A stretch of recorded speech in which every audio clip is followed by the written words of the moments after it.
പെൻഷനുമായി ബന്ധപ്പെട്ട വാർത്തകൾക്ക് എല്ലാവർക്കും സ്വാഗതം. എല്ലാവിധ സർക്കാർ അറിയിപ്പ് പറയാൻ ഈ ചാനൽ സബ്സ്ക്രൈബ് ചെയ്യുക, സപ്പോർട്ട് ചെയ്യുക.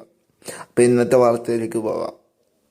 പെൻഷൻ തുകയുടെ കുടിശ്ശിക നൽകാൻ 582 കോടി രൂപയാണെന്ന് ധനമന്ത്രി കെ.എൻ. ബാലൻ. 11ാം ഗഡു തുക 4 തുല്യ വേതനമായി നൽകാൻ ആണ് അറിയിപ്പായിരിക്കുന്നത്. 3 ഗഡു തുല്യമായി വിതരണം ചെയ്തിട്ടുണ്ട്. പെൻഷൻ തുകയുടെ 4ാമത്തെ ഗഡു തുല്യമായി വിധിക്കാനാണ് ഈ നടപടി നീക്കം.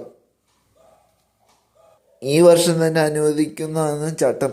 300 പ്രകാരം മുഖ്യമന്ത്രി നിയമസഭയിൽ പാസാക്കിയ ബില്ല് 4ാം ഗഡു അനുവദിക്കുന്നു എന്നാണ് കെ.എൻ. ബാലൻ പറഞ്ഞത്. ഈ മാസം 25-ന് 20-ന് ഇടയിലായിട്ട് പെൻഷൻ വിതരണം 1600 രൂപ ബാങ്ക് അക്കൗണ്ടിൽ ഉണ്ടാകും. സാമ്പത്തിക പ്രതിസന്ധിയുടെ പേര് പറഞ്ഞ് ഇത് നീട്ടിവെക്കും എന്ന ആശങ്കയിലാണ് പെൻഷൻ ഉപഭോക്താക്കൾ. 6.5 ലക്ഷം ജനങ്ങളാണ് പെൻഷൻ വാങ്ങുന്നത്. ഇതിൽ 6.5 ലക്ഷം കുടിശ്ശികയുണ്ട്.